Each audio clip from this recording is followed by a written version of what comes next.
I think we got to start with Kevin Durant and some of his comments at Phoenix Suns practice the other day, talking about the trade deadline and the comments from ESPN's Ramona Shelburne that says that the locker room is toxic. So here's that clip. Yeah, I heard Ramona Shelburne come out and say our locker room is toxic. And I try to tell people who's not around this game as much, is that it's easy to say our locker room is not connected when you come in there 45 minutes before and guys are in their game modes. We're not talking to each other. 4 or 5 guys might be in the training room. A few guys might be in the weight room. It's not a welcoming environment right before the game. You know what I'm saying? And that's just part of getting ready to play. You know? So I think it's unfair and lazy to categorize our team as toxic when you come in there for 5 minutes throughout 4 months. That's the only time you've been in our locker room. Then you can make a narrative. I don't think that's fair to us, but like I said, that's part of the game. So I'm not gonna get into like, hey, Ramona Shelburne's a friend of mine. Like, she's good people, all that stuff. KD, do you think KD has a point in at least the discussion of how his team or how teams will be viewed, like in just that like small snapshot that we kind of have to do, right? But like, we're not there all the time. But is there a fairness that you have to sort of incorporate in whatever observations you're making? Yeah. So I think he was very specific with the time that he gave of reporters walking in and giving their opinion about the locker room. Before the game is totally different than after the game. And I can say that as a player. Before the game, I'm headphones on. I don't really make a lot of extra comments, jokes here or there. Like, I'm pretty locked in. That's how I was as a player. Only until I became a pro overseas was I more chill and more, just allowed to, I guess, talk to teammates or make jokes or talk to fans before games. But I would say the moments before a game, locker room, training room, etc., I could understand if it doesn't feel like a welcoming environment. Not for reporters, but just for players in general. Everyone's focused on their own pregame routines. A lot of people are very superstitious about those things, so they do the same thing every single time. And it's not a time where, as an athlete, you should be worried about catering to the media or, putting on a good face or showing that, team camaraderie or this and that. Like, that's not really the focus. The focus is preparing for the game. But on the other side, though, I do think that KD only gave a specific moment in which the media enters the locker room. They also enter the locker room right after games, and then they talk, and you see, team dynamics in that way too. And so I think if the same thing was said about after a game, then yes, it would scream toxicity, because whether you're winning or losing, there's some type of communication, brotherhood, team, this or that. We debrief afterwards. We take it off sneakers and talking about what happened. But before the game is a totally different environment. So I could understand what he was saying in that. Curious to see how you feel. It's weird because back when I was a beat writer, so this is 15 years ago. I ain't that old, but 15 years ago, right? The protocol used to be availability in the locker room or on the floor or whatever, but you had access to the locker room from 90 minutes before the game, an hour and a half before the game, up until 45 minutes before the game. So that was like a 45-minute period. Players would be going in and out of the locker room. They'd be getting taped and trained and all that type of stuff. Going out on the floor and shooting, like people have their designated shooting times. So you could talk to players in theory before the game, on the record, off the record. Sometimes you're just there to shoot it with them. You know what I mean? Like in a lighter, sometimes players are like a lighter atmosphere, kind of relationship building, that sort of thing, because you didn't always have the space to talk to a player outside of a game context. If you're talking to them after a game, it's usually game specific. You know what I mean? Right. Like sometimes before a game, sometimes the atmosphere could be a little light. And then at 45 minutes, the media is out of the locker room, and then the players go into doing what they do. Now, it is still up until 45 minutes before game time, but it's only 30 minutes of open space in a locker room. And now, because there's so many new arenas and newer built locker rooms, they have more spaces, like a lounge inside the locker room, or a lounge that's between the shower and the actual locker room, where you don't really get a chance to see players. Well, players will go and hide. If they know the media's in there, they will go and hide. And sometimes it is about routine and everything else. And sometimes it can, sometimes it is a little intrusive. It might feel intrusive, but it is a time for us to go in there and observe, oh, maybe maybe like, oh, maybe he's favoring an ankle, maybe he's not even dressed or something, that type of thing. And sometimes players will. Sometimes the star players would get and talk to you on the record, off the record, before the game, because they're just in a more relaxed state of mind. For the instance that Ramona had referenced, man, that Phoenix Suns locker room had to be tight, Ice. They was talking about They was talking about Kevin Durant being moved, or a bunch of players being moved, for Jimmy Butler to come there, for Bradley Beal. Like, it was going to feel tight. It was going to feel tense. I don't know if that's the natural space of that locker room, but I think anytime before a trade deadline where there's so much speculation, I think it's natural for it to feel, you know what I mean? Like, that's what I think just naturally. Like, you don't know if you're going to be there tomorrow. You don't know who's going to be there tomorrow. It's going to feel anxious, I think is probably going to be the word. Yeah, I completely agree with that. But anxious is different than toxic, right? Toxic implies that there's some issues going on, right? Or that there's a little bit of a riff, or feathers are ruffled necessarily. I think everybody being anxious and not knowing what lies ahead makes sense. And that's probably true of every locker room that we could say across the NBA during trade deadline time, right? Yeah, Everybody's kind of like, what's going on? So yeah, I feel like that's, toxic is different than anxious. But at the same time, I completely understand. I could actually even understand if a locker room maybe was toxic before that time, because you're talking about players who have played 40, 50 games. They are building chemistry. They're building towards something. And especially with some of the trades that you've seen go on across the league, you're thinking, yo, we're next. Somebody big is getting ready to leave us. Anything can happen. Right. Nobody's safe. Nobody's safe. And so I could understand, too, if there is even a little bit of a level of, oh, this seems toxic, or it doesn't seem like everybody's on the same page, or it doesn't seem like there are good vibes. Like, it might not be. It might not be. And then also, too, with the team, we know that, history kind of repeats itself. We know that people keep tabs and they keep receipts. So, there are obviously a couple people probably in that locker room, too, like, yeah, it's probably about my time to go. Let me keep my mouth shut. Let me do what I need to do right now, because I might be on thin ice. I might be the next person out of here. Now, it's funny you say that, Ice, because Kevin Durant also talked about, being part of speculation of, man, might I be getting traded to Golden State? Now, KD said no. KD said no to Golden State. I don't feel like doing that. But Luka Doncic was traded without warning. Anthony Davis was traded without warning. Kevin Durant could have been traded without warning, but he wasn't. What type of job, Ice, do you think the Phoenix Suns have to do with repairing a relationship with Kevin Durant? Or is it just them telling him, this is business, you understand how this works, you're part of this league, you've seen how this league works, you've seen how this league works all around you. Is there an uneasiness that you think happens from here on out between KD and the Suns? Or do you think the Suns try to bring him back into the fold for the long term of this relationship? Yeah. So first thing I would say is, being a player in this league, and you understand that nobody's safe, you have to understand that it's business, right? That's the first thing, that everybody's main thing is about business, whether it's you collecting your check and going home with your contract, whether it's them getting their money's worth out of you, is all about business. So I think that has to be your mindset, where you can't really allow it to affect, personal feelings, even though obviously it does hurt, especially if you were traded somewhere and they told you, hey, you're going to finish your career here. And then next day you're up out of there. So I think the second thing for KD would be just,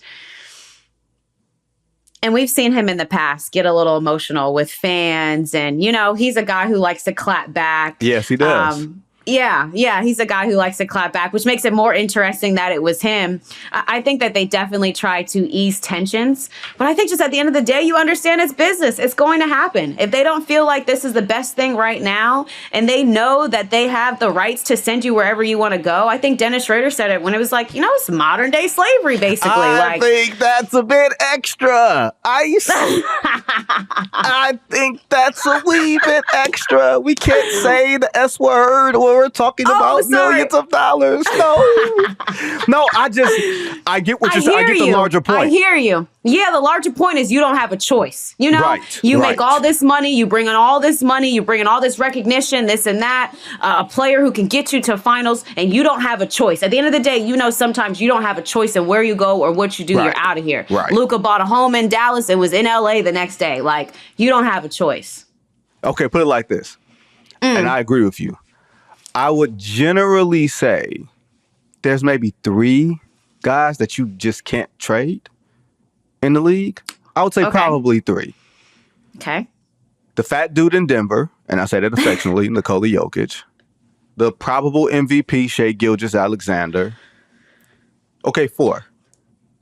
Jason Tatum and Victor Wembanyama. Yeah. That's just off the top of the dome. Like, if Luka Doncic is the line and not about Luka being better or worse, but just looking at it and saying, well, who can't be moved? Jalen Brunson can be moved. Jaylen Brown can be moved. You know what I mean? Like, I'm thinking about who's the best player that you could see yourself saying, if he got traded, I'd understand it. Can Anthony Edwards get traded? Could, yeah. Should, no. But could, yeah. I think with what we've seen with Luka now, it's all bets are off. Yeah, I tend to agree with you. I think Kevin Durant is, I think the relationship sometimes, this little love doctor for y'all. Sometimes when a relationship is over, there's no point in saving it. The relationship ended well before you thought it did.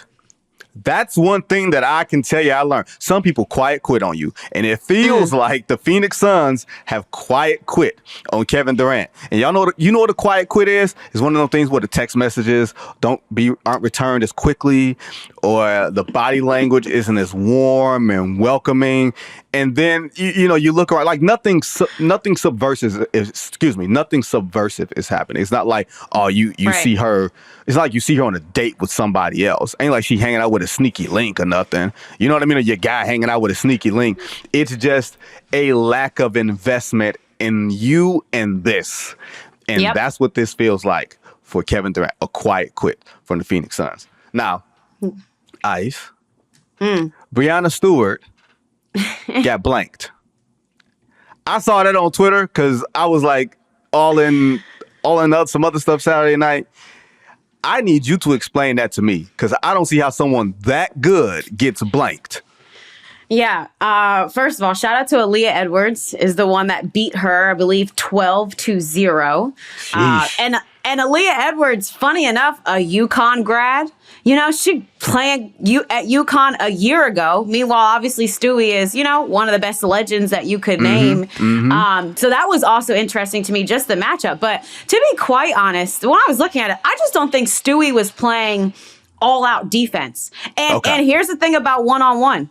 You can get exposed easy if you aren't trying to play defense one-on-one 100%. Like, there's no help here. There's no rotations. There's no, I can play off. She played off of her twice, and she hit a J in her face twice.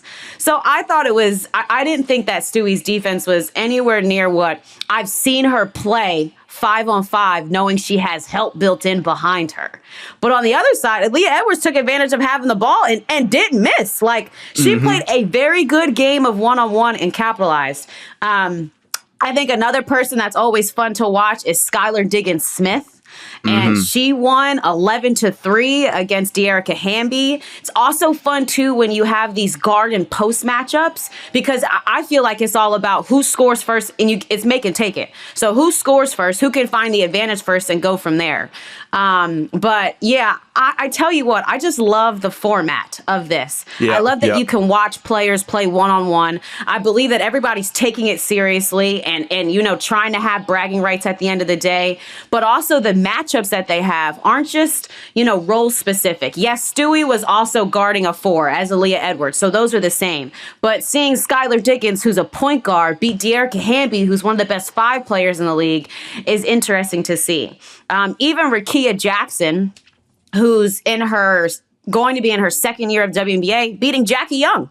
A player who I'm about to tell you, I would have picked would have been in the Final Four. I think Jackie Young is like a matchup nightmare for anyone. Now, she is coming off of a little bit of injury, so she might be a little dinged up. But in one-on-one, like, it can be anybody's game. You figure out what you're great at, you get to your spots, and you make it count. So I also just have loved seeing this format. Like, I think it's so much fun. And the women are hooping. Like, I'm excited to see who's going to win. It's for sure just not going to be the best player. Like, you got to have a little bit of luck. You got to be a very good one-on-one defender. And then you got to be able to get to your spots. So it'll be interesting. Look, I think the fact that they're willing to try anything and do like the fact is you can get embarrassed. And nobody likes to get it. Once you reach a certain level of fame or success, losing isn't the thing that bothers you. Embarrassing yourself is the thing that bothers you. And if you get blanked, no matter how good you are, that it hurts. I don't care who you are. I don't care who you are. It's embarrassing. It's embarrassing. I think I've had one game in my life where I played one-on-one and didn't score. And I mean, I was like, wanted to cry after, because that just shouldn't happen. It should never happen, especially if I was messing around on TNT and doing that. Like, y'all wouldn't see me for a couple weeks. Did the dude ask you for a date after? Oh my! First of all, it was a woman. I knew you was gonna ask that. It was a woman. I wouldn't let no guy beat me. Absolutely not. My ancestors wouldn't accept that. Absolutely not. Not question. So you made me think of this. You made me think of this. All right. Yep. Thoughts on Serena Williams at the Super Bowl? Hey, listen. I feel like I saw everyone say she was waiting to get her lick back. And I think that's the best possible platform you could get your lick back. I also just thought, I don't know, so it's amazing when we see athletes in their second act. You know, we think that they're so amazing and dominant when they're playing. You know, Kobe's an easy example. And then they get to their second act and it's like, man, like they're really more specific about what they're doing now. And I think we're going to see more from Serena in terms of her voice and who she is. I think after this, I think this might have been a stepping stone. Aside from all the drama and stuff, but just I think her second act is about to be very, very cool. I think she's picking up more in women's sports. She's investing more. She's doing all the things that you want to see someone who has brought to women's sports do. But yeah, also though, her crip walk, fantastic. Like if they didn't zoom in, I would not have thought that was her. I would have thought that was a professional dancer out there doing what they get paid millions to do. What a cool moment. What'd you think about it? What was your reaction? Hey, I'll tell you this like this. I'm going to tell you like this. Also, like, go Birds. Go Birds. Sorry. I should start the show with that. Y'all could gloat. You wearing Eagles green. I respect it. Hey, I'm not wearing red like for the Chiefs, just so y'all know. This is not a partisan thing. But on a Serena thing, like you said, she had been waiting to get her lick back.